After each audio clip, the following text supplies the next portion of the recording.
Turki menguji coba rudal balistik jarak pendek di atas Laut Hitam, dilaporkan Bloomberg. Publikasi tersebut mengutip sumber mencatat bahwa peluncuran uji coba dilakukan di lapangan terbang dekat kota pelabuhan Reis sekitar pukul 7 waktu setempat.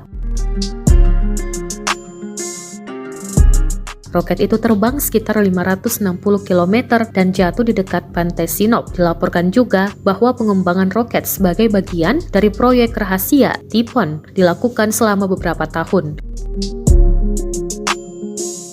Saat ini, industri pertahanan Turki tidak mengungkapkan informasi apapun tentangnya. Perlu dicatat bahwa tahun 2019, Turki menerima sistem S-400 canggih dari Rusia, berharap kerjasama dengan Moskow akan memungkinkannya mengembangkan sistem pertahanan anti-rudalnya sendiri. Sebagai tanggapan, Amerika Serikat memberlakukan sanksi terhadap Turki dan melarang pasukan jet tempur generasi kelima F-35.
Terima kasih sudah nonton. Jangan lupa like, subscribe, dan share ya.